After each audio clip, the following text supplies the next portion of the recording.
வணக்கம். அண்ணாமலைக்கு அண்ணாமலையோட அம்மா ஃபோன் பண்ணுறாங்க. நாச்சியார் ஃபோன் பண்ணுறாங்க. ஃபோன் பண்ணி, "அண்ணாமலை நாளைக்கு எல்லோரும் கிளம்பி வந்துடுவீங்கள்ல?" அப்படிங்கிறாங்க. "ஏம்மா எல்லார்ட்டையுமே சொல்லிட்டேன். இன்னொரு வாட்டி கூப்பிட்டு சொல்லிடுறேம்மா. நாளைக்கு காலையிலேயே நாங்கள் புறப்பட்டு வந்துடுறோம். நீங்கள் எதுவும் நினைக்காதீங்கம்மா" அப்படிங்கிறாங்க. "ஒன்றும் பிரச்சனை இல்லை அண்ணாமலை.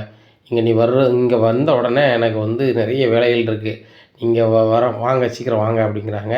"சரிம்மா" அப்படிங்கிறாங்க. "டேய் முத்து" அப்படிங்கிறப்பா அப்படிங்கிறாங்க. "நாளைக்கு காலையில் 2 காரு வந்துடணும். என்ன மனோஜ் காரும் சேர்த்து 3 காரில் நம்ம போயிடுவோம்" அப்படிங்கிறாங்க. உடனே ரவி சொல்கிறார், "அப்பா 2 கார்லேயே போயிடலாமாப்பா" அப்படிங்கிறாங்க. "இல்லைடா ஃப்ரீயாக போவோம். 3 காரில் போயிடுவோம். 3 நம்ம சொந்தக்கார் தானே" அப்படிங்கிறாங்க. "சரிப்பா" அப்படிங்கிறாங்க. "ரவி நீ கார் ஓட்டுவல" அப்படிங்கிறாங்க. "ஓட்டுவோம்ப்பா" அப்படிங்கிறாங்க. "சரி ரைட்டு" அப்படின்னு சொல்லிட்டு எல்லோரும் புறப்படுங்க அப்படிங்கிறாங்க. உடனே ஸ்ருதி சொல்கிறாங்க, "கிராமத்தில் ரொம்ப சூப்பராக இருக்கும். நம்ம பொங்கல் போன வாட்டி கொண்டாடினோம்ல, மீனா கூட நிறைய பரிசு வாங்கினாங்களே, முத்து மீனாவும்" அப்படின்னுட்டுருக்காங்க. ரோகிணிக்கு சரியான கடுப்பாக இருக்குது. "மனோஜ் நீங்கள் வேணால் போயிட்டு வாங்க, எனக்கு வேலை இருக்குது" அப்படிங்கிறாங்க. "ஏன் ரோகிணி, கிராமத்துக்கு நம்ம எல்லோரும் தானே போகணும்னு அப்பா சொன்னாங்க, நீ இப்படி சொல்கிற" அப்படிங்கிறாங்க. "இல்லை எனக்கு பார்லரில் வேலை இருக்கும்" அப்படிங்கிறாங்க. உடனே "ஏங்க ரோகிணிக்கும் வேலை இருக்குது, எனக்கும் நடனப்பள்ளி இருக்குது, நானும் வர முடியாது" அப்படிங்கிறாங்க. உடனே "சரி எங்கள் அம்மாவுக்கு நான் ஃபோன் பண்ணி கொடுக்கேன், நீங்கள் 2 பேருமே சொல்லிடுங்க, நீங்கள் வரலைன்னா என்னை தான் கேள்வி கேட்பாங்க" அப்படிங்கிறாங்க. "நான் எப்படிங்க அத்தைட்ட பேசுகிறது" அப்படிங்கிறாங்க. "நீ தான் பேசணும், நீ தான் வரலன்னு சொல்கிற, நீ பேசு, ரோகிணியும் பேச சொல்லு" அப்படிங்கிறாங்க. "இல்லை அங்கிள் நான் லீவ் போட்டுக்கிறேன்" அப்படிங்கிறாங்க. உடனே சியாவும் வேறு வழி இல்லாமல், "சரிங்க நானும் வந்துடுறேன்" அப்படிங்கிறாங்க. உடனே அண்ணாமலை சிரிச்சுட்டு, "முத்து நான் வாக்கிங் போகிறேன், கிராமத்துக்கு போகும்போது பாட்டிக்கு என்னெல்லாம் தேவையோ அதெல்லாம் நம்ம வாங்கணும்ல, என்ன ஒரு லிஸ்ட் எழுதி கொடுத்து மீனாட்ட கொடுத்துருக்கேன், பைசாவும் கொடுத்துருக்கேன், நீ வாங்கிடு" அப்படிங்கிறாங்க. உடனே "பணம்லாம் வேணாம்ப்பா என்கிட்ட இருக்குது" அப்படிங்கிறாங்க. "டேய் நான் சொன்னது செய்" அப்படிங்கிறாங்க. "சரிப்பா" அப்படின்னு சொல்லிட்டு அண்ணாமலை சொன்னதெல்லாம் வாங்கிறதுக்கு முத்து கிளம்பி போகிறாரு. இங்கே மீனாவும் எல்லாம் சாப்பாடெல்லாம் ரெடி பண்ணி வச்சுட்டு அவங்க பூ வியாபாரத்துக்கு கிளம்புறாங்க. அப்போ அவங்க வீட்டில் போய் சொல்கிறாங்க, மீனா வீட்டில் போய், "அம்மா நான் நாளைக்கு கிராமத்துக்கு போயிடுவேன், அங்கே 1 வாரத்துக்கு அங்கே தாம்மா இருந்துட்டு வருவோம்" அப்படிங்கிறாங்க. "சரிடி சந்தோஷமாக போயிட்டு வா, அந்த பாட்டியை கேட்டதா சொல்லு, ரொம்ப அன்பாக இருப்பாங்க, நாங்கள்லாம் உங்களோட வரணும்னு ஆசை தான், ஆனால் உங்கள் அத்தை அதுக்கு எப்படி இருப்பாங்கன்னு தெரியல" அப்படிங்கிறாங்க. "அது என்னமோ உண்மைதாம்மா, 3 காரில் போகிறோம், காரில் ரொம்பவே இடம் கிடக்கும், இருந்தாலும் அது சரியாக இருக்காது, நான் போயிட்டு வரேம்மா, அப்படி பூ வியாபாரத்துக்கு வந்தேன், உங்கள்கிட்டையும் பார்த்து சொல்லணும்னு தான் வந்தேம்மா" அப்படிங்கிறாங்க. "சரி பார்த்து போயிட்டு வாங்க, இப்போ பனிப்பொழிவுலாம் அதிகமாக இருக்குது, கொஞ்சம் ஏதாவது தலையில் கட்டிக்காம்மா" அப்படிங்கிறாங்க. "சரிம்மா" அப்படிங்கிறாங்க. "சரிம்மா நான் போயிட்டு வரேன்" அப்படின்னு சொல்லிட்டு கிளம்பி போகிறாங்க. அங்கே முத்து பாட்டிக்கு தேவையான பொருட்களெல்லாம் வாங்கி வீட்டில் கொண்டு வச்சிடுறாங்க. மீனாவும் வியாபாரத்தை முடிச்சுட்டு வந்துடுறாங்க. முத்தும் அதுக்கப்புறம் தான் சாப்பிட்றாரு, லேட்டாக சாப்பிட்றாரு. "ஏங்க லேட்டாக சாப்பிட்றீங்க" அப்படிங்கிறாங்க. "இல்லை காலையிலே பொருட்கள்லாம் வாங்க போயிட்டேன், பொங்கலுக்கு எல்லாருமே பொருட்கள் வாங்குறதுனால கூட்டம் கடுமையாக பஜாரில் இருந்துச்சு, அதை கணக்கு பண்ணி தான் காலையிலே போனோம் மீனா" அப்படின்னு சொல்லி சாப்பிட்டுட்டு, "சரிங்க வேறு எதுவும் ஆஃபர் இருக்கா" அப்படிங்கிறாங்க. 2 பொங்கப்பொடி ஆஃபர் இருக்குது, அதை நான் போயிட்டு வந்துடுறேன்" அப்படின்னு சொல்லிட்டு அந்த 2 ஆஃபர் போயிட்டு வந்துடுறாரு. வந்துட்டு "கார்த்தியும் வண்டி கொண்டு விட்டான், நானும் விட்டுட்டேன், நாளைக்கு எல்லோரும் கிளம்பி போகிற மாதிரி பாருங்கள்" அப்படிங்கிறாங்க. "சரி ரைட்டு" அப்படிங்கிறாங்க. இங்கே எல்லோரும் புறப்பட்டுருக்காங்க. மீனாவுக்கு மாடியில் துணியை காய போட்டதை எடுக்க மறந்துடுறாங்க, எடுக்கிறதுக்கு கிளம்புறாங்க. அப்போது இங்கே கீழே பேசிகிட்டு இருக்காங்க விஜயா. "என்னம்மா நீ புறப்படலையா" அப்படிங்கிறாங்க. "இல்லை ஆண்டி, தண்ணி ரொம்பவே குளிருது, எனக்கு எப்படி குளிக்கணும்னு எனக்கு தெரியல" அப்படிங்கிறாங்க. "அப்படியாம்மா என் ரூம் வேணால் பயன்படுத்து" அப்படிங்கிறாங்க. இல்லை ஆண்டி, எனக்கு அடுத்த ரூமில் குளிக்கிறதுக்கு ஒரு மாதிரி இருக்கும்" அப்படிங்கிறாங்க. "என் ரூம் தானம்மா" அப்படிங்கிறாங்க. "இல்லை அங்கிள்லாம் வருவாங்க போவாங்க, அது சரி இருக்காது" அப்படிங்கிறாங்க. "அப்போ என்னம்மா பண்ண போகிற" அப்படிங்கிறாங்க. இப்படி சுற்றி பார்க்குறாங்க. "ஆண்டி மீனா இருக்கிறாங்களே, அவங்க சம்பளம் இல்லாத வேலைக்காரி தானே, அவங்கள சொல்லி வெந்நீர் போட சொல்லுங்கள் ஆண்டி" அப்படிங்கிறாங்க. உடனே இதை கேட்ட ஸ்ருதிக்கு சரியான கடுப்பாயிருது. "என்னது, மீனா சம்பளம் இல்லாத வேலைக்காரியா, எப்படி பேசுகிறாங்க பாருங்களேன் இந்த ரோகிணி" அப்படின்னு சொல்லி சரியான கடுப்பாகுது. இவங்க ஸ்ருதி கடுப்பில் உட்காந்துட்ருக்காங்க. இப்படியா இருக்குது. இந்த சூழ்நிலையில் மீனா துணிமணிலாம் எடுத்துகிட்டு கீழே இறங்கி வராங்க. அந்த "ஏ மீனா வெந்நீர் போடு" அப்படிங்கிறாங்க. "ஓ அத்தை குளிப்பாங்க போல்" அப்படின்னு சொல்லி வெந்நீர் போட்டுடுறாங்க. வெந்நீர் போட்டு வச்சோன்னே, "அத்தை வெந்நீர் போட்டேன்" அப்படிங்கிறாங்க. "வெந்நீர் போட்டால் எடுத்துக்கொண்டு ரோகிணி ரூமில் வை" அப்படிங்கிறாங்க. "என்ன அத்தை, அதெல்லாம் எனக்கு செய்ய முடியாது, ரோகிணி எட்டு போக சொல்லுங்கள்" அப்படிங்கிறாங்க. உடனே "ஏன் மீனா, இதை கூட நீங்கள் செய்ய மாட்டீங்களா" அப்படின்னு சொல்லி ரோகிணி கேட்குறாங்க. "ஏன் உங்களுக்கு தூக்க முடியாதா" அப்படிங்கிறாங்க. "என்னடி அவள்கிட்ட பதிலுக்கு பதில் பேசிகிட்டு இருக்க, அவள் நீனும் ஒன்றா" அப்படிங்கிறாங்க. உடனே "அத்தை நீங்கள் சொன்னீங்களேன்னு சொல்லிட்டு தான் வெந்நீர் போட்டேன், வெந்நீர் போட்டுலாம் நான் குளிக்கிறதுக்கு கொடுக்கணும்னு அவசியம் கிடையாது அத்தை" அப்படிங்கிறாங்க. "ஏய் என்னடி வாய்க்கு வந்தெல்லாம் பேசிகிட்டு இருக்க" அப்படிங்கிறாங்க. அந்த மீனா அமைதியாக கிளம்பிடுறாங்க. வீட்டுக்கு கிளம்புறதுக்குள்ளே வேலையை பார்க்குறாங்க. அப்போது மறுபடி ஒரு சில பொருட்கள் காயாமல் இருக்குது.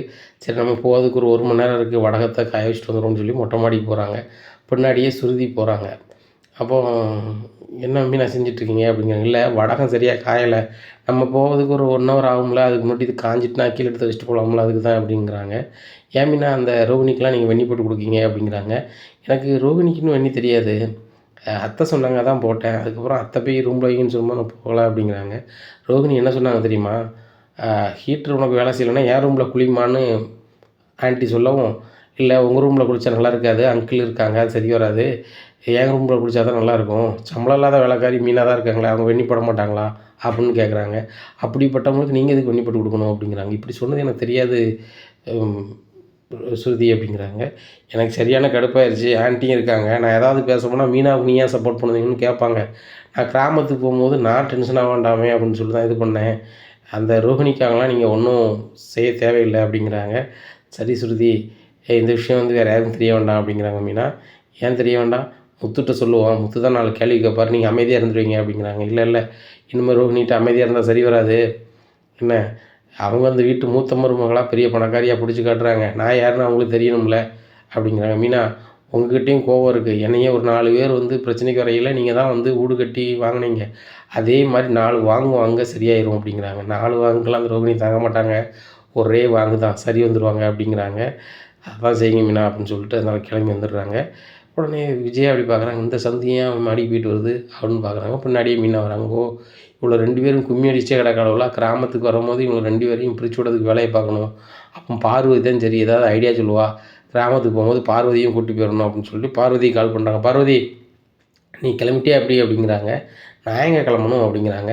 கிராமத்துக்கு தான், இங்கே சும்மா தானே இருக்க, அங்கே 3 நேரமும் நல்ல சாப்பாடு கிடைக்கும், அது போக கிராமத்தில் நல்ல காற்று கிடைக்கும் அப்படின்னு சொல்லலாம், நீ வா அப்படிங்கிறாங்க. நான் வரல அப்படிங்கிறாங்க. 3 கார் இருக்குது, நீ வார, நான் 10 நிமிஷத்தில் உனக்கு ஒரு ஆட்டோ அனுப்புகிறேன் அப்படின்னு சொல்லி ஒரு ஆட்டோவை அனுப்பிடுறாங்க.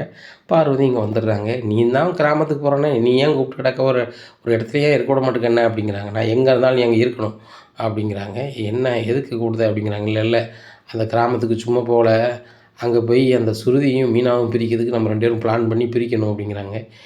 உன் வேலையை விடமாட்டியா, அங்கே வந்து உன் மாமியார் இருக்காங்க, உன் மாமியார்ட்டலாம் உன் பாய்ச்சா பழிக்காது, அதை புரிஞ்சுக்க, நீ எதையாவது பண்ண போனால் பூசை வாங்கி கட்டுறது நீ தான் பார்த்துக்க அப்படிங்கிறாங்க. அதெல்லாம் பார்த்துக்கலாம், யாருமே இல்லாட்ட தானே நீ வந்து எங்கள் அத்தை கூப்பிட்டு ஏதாவது வேலை செய்ய சொல்லுவாங்க, நான் உன்கிட்ட பேசிகிட்டு இருந்தோம்னா என் ஃப்ரெண்ட் இருக்கா, நான் எப்படி செய்ய முடியும்னு சொல்லி சமாளிச்சுக்கிட்டோம்ல, அதானே நீ கூப்பிட்டு போகிறேன் அப்படிங்கிறாங்க. அதானே அப்படின்ட்டு இருக்கும். மீனாக்கா, என்னலாம் நீங்கள் எடுத்து வைக்கிங்க அப்படின்னு சொல்லி ஸ்ருதி வந்து கேட்டுக்கிட்டு இருக்காங்க. ஸ்ருதி, நான் ஒரு 4 நாளைக்கு ட்ரெஸ் எடுத்து வைக்கேன் அப்படிங்கிறாங்க. அப்போ நான் 4 நாளைக்கு நானும் எடுத்து வச்சா போதுமா அப்படின்னு சொல்லிட்டு, சரி எடுங்க, கூட ஒரு ட்ரெஸ் எடுத்து வச்சுக்கோங்க அப்படிங்கிறாங்க. சரி மீனா, அப்போ நீங்களும் 5 ட்ரெஸ் எடுத்துருங்க அப்படின்னு சொல்லிட்டு ஸ்ருதி கேட்டே போகிறாங்க. வாங்க பார்வதி ஆண்டி அப்படின்ட்டு போகிறாங்க. பரவாயில்லையே, மீனா வந்து ஸ்ருதி பிள்ளையும் ரொம்ப ஒற்றுமையாக இருக்காங்களே அப்படிங்கிறாங்க. இது எனக்கு வயிற்றுச்சலாக இருக்குது, அவள் பணக்காரி எங்கே, இவ எங்கே, அவளை கைக்குள்ளே போட்டுக்கிட்டு இவள் ரொம்ப ஆடுதா அந்த மீனா அப்படி இப்படின்னுட்டு இருக்காங்க.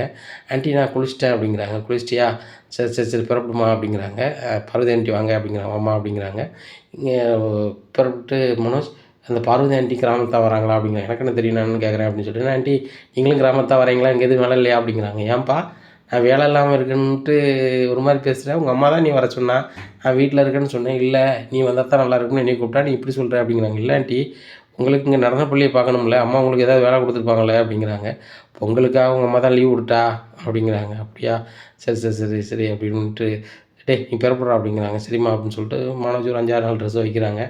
எல்லாருமே நல்ல ட்ரெஸ் எடுத்து வச்சுருக்காங்க. ரவி, நான் கிளம்பிட்டேன், சுற்றி கிளம்புமா அப்படிங்கிறாங்க. நானும் கிளம்பிட்டேன் அப்படின்னு சொல்லி எல்லோரும் கிளம்பிட்டு இருக்காங்க. அப்போ எல்லாருமே காரில் அவங்கவுங்க லக்கேஜ் எடுத்து வைக்க போகிறாங்க. அப்போ மீனா கிட்ட ரோகிணி, மீனா என்னோடய லக்கேஜை காரில் வச்சுருங்க அப்படிங்கிறாங்க. உடனே எல்லோரும் கிளம்பி, விஜயா எல்லோரும் கிளம்பி அவங்கவுங்க லக்கேஜை வந்து முத்து தூக்கிட்டு போகிறாரு. விஜயா லக்கேஜையும் அண்ணாமலை லக்கேஜையும் தூக்கிட்டு வச்சுருக்காரு. ஃபஸ்ட்டு காருக்கு போயிடுறாங்க. மீனா தான் கடைசியாக வீட்டை கூட்டிகிட்டு வரதுக்காக மீனா நிற்காங்க. அப்போ மீனா, இதை வந்து இந்த பேக்கை தூக்கிட்டு வந்திருக்குன்னு சொன்னோம்ல அப்படிங்கிறாங்க. இதை பார்த்தோன்னே மீனாவுக்கு சரியான கடுப்பாக இருக்குது. என்னை பார்க்க வேலைக்காரி, சம்பளம் இல்லாத வேலைக்காரி மாதிரி தெரியுதாடி, சம்பளம் இல்லாத வேலைக்காரி வெண்ணி போடுவா அப்படின்னு சொல்லியிருக்கேன், அது என்ன கேட்கல, கேட்டுருந்துச்சின்னா அவ்வளோதான் அப்படிங்கிறாங்க. உடனே நான் எங்கே சொன்னவங்கள அப்படிங்கிறாங்க. ஒரு நிமிஷம் இருங்க அப்படின்னு சொல்லிட்டு செல்லில் கால் பண்ணுறாங்க. இங்கே ஸ்ருதி காரில் ஏறி உட்காந்துருக்காங்க. ஸ்ருதி கொஞ்சம் கிளம்பி வாங்க அப்படிங்கிறாங்க. வீட்டுக்குள்ளே வராங்க. என்ன மீனா அப்படிங்கிறாங்க. என்னை பார்த்து இந்த ரோகிணி என்ன சொன்னாங்க அப்படிங்கிறாங்க. சம்பளம் இல்லாத வேலைக்காரி தான் இருக்காங்களா ஆண்டி, அவங்க வெண்ணி போடுவாங்க, நான் குளிச்சுக்கிறேன்னு சொல்லி சிரிச்சாங்க அப்படிங்கிறாங்க. நான் உனக்கு சம்பளம் இல்லாத வேலைக்காரி அடி அப்படின்னு சொல்லி பலார்னு வாங்குதாங்க. அடையப்பா அடையம்மான்னு சவுண்டு விட்டுட்டு ஒளியை ஓடுதாங்க. ஓடினோடனே என்னாச்சு அப்படிங்கிறாங்க. மீனா அண்ணியை வந்து கன்னத்துலேயே வாங்கிட்டாங்க அப்படிங்கிறாங்க. ஏய் என்னடி செஞ்ச அப்படிங்கிறாங்க. நான் என்ன சம்பளம் இல்லாத வேலைக்காரியா, நீ சம்பளம் இல்லாத வேலைக்காரி இருக்கா, வெண்ணி போடுன்னு சொல்லியிருக்காங்க. அதுபோக அவங்களுக்கு பேக்கை தூக்கி இந்த காரில் வைக்க முடியாதோ, நான் தான் வைக்கணுமோ அப்படிங்கிறாங்க. இதை கேட்ட விஜய் ஆஹா அந்த சுருதி எல்லாத்தையும் சொல்லிட்டா போலேன்னு சுருதியை பார்க்குறாங்க. என்னான்ட்டு என்னையும் பார்க்குறீங்க, ஏன் நான் சொல்லி கொடுத்துட்டேன்னு சொல்லியா? ஆமாம் நான் சொல்ல தான் செஞ்சேன். என்ன மீனா நான் சம்பளம் இல்லாத வேலைக்காரியாகவே இந்த வீட்டில் இருக்காங்க, அவங்களும் இந்த வீட்டில் ஒரு மருமக தான். யார் பேக்கையும் தூக்கணும், யாருக்கு இந்த வேலை செய்யணும் உங்களுக்கு தலையெழுத்து கிடையாது. ஏன் எல்லோரும் கிளம்பி காருக்கு போனீங்க, இதை கூட்டிகிட்டு போகணுன்னு தெரியாதா அப்படிங்கிறாங்க. ஏன் நீனும் என் கூட தானே வந்த அப்படிங்கிறாங்க.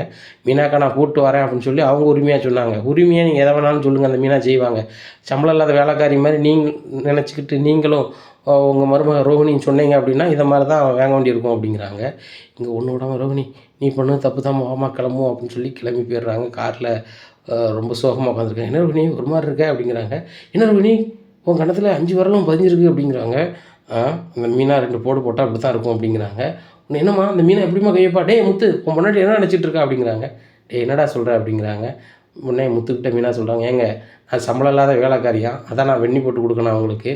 அதுபோக வந்து அவங்க பேக்கை நான் தூக்கி கொண்டு காரில் வைக்கணுமா, ஏன் அவங்கள தூக்க முடியாதான், ஏன்னா நான் சம்பளம் இல்லாத வேலைக்காரி இல்லை அப்படிங்கிறாங்க. டேய் என் பொண்டாட்டியாவது 2 தான் வாங்கியிருக்கா, நான் வந்தேன்னா உன்னி பொறிச்சிரும் பார்த்துக்கோ அப்படிங்கிறாங்க. ரோகிணி இதுக்கு மேலே பேசினா முத்து பேசுறியான் பேசுவான், நம்ம எதனாலும் கிராமத்தில் பேசிக்கலாம் வா அப்படின்னு சொல்லிட்டு கார் எடுத்து கிளம்பி போகிறாங்க. அண்ணாமலை அங்கே என்னடா பிரச்சனை அப்படிங்கிறாரு. ரவி காரில் உட்காந்துட்டு ஒன்றும்லப்பா அப்படிங்கிறாங்க. சரி முத்து நீ முன்னாடி போ அப்படிங்கிறாங்க. முத்து கார் முன்னாடி போகுது, 2வது மனோஜ் கார் போகுது, 3வது அண்ணாமலை கார் போய்கிட்டு இருக்கு. சரி போட்டோம் அப்படின்னு சொல்லி கிராமத்துக்கு போகிறாங்க. உடனே அண்ணாமலை கால் பண்ணுறாங்க அவங்க அம்மாவுக்கு. ஏம்மா நாங்கள் கிளம்பிட்டோம், 3 காரில் வந்துட்டுருக்கோம் அப்படிங்கிறாங்க. சரி ரைட்டு. வந்த உடனே காருக்கு முன்னாடி தேங்காய் வடலை போடணும், ஆரத்தி எடுக்கணும் அப்படின்னு சொல்லி அங்கே பாப்பாத்தி பாட்டியை ரெடி பண்ணி வச்சுருக்காங்க. அங்கே ஊரில் ஒரு 5-6 பேர் இவங்க வராங்கன்னு காத்துக்கிட்டு உட்காந்துருக்குறாங்க. இனி என்ன நடக்கும் இந்த அண்ணாமலை வீட்டில் அப்படிங்கிறத பொறுத்திருந்து பார்க்கலாம். நம்ம சேனலை நீங்கள் மறக்காமல் லைக் அண்ட் சப்ஸ்கிரைப் பண்ணுங்கள். நன்றி, வணக்கம்.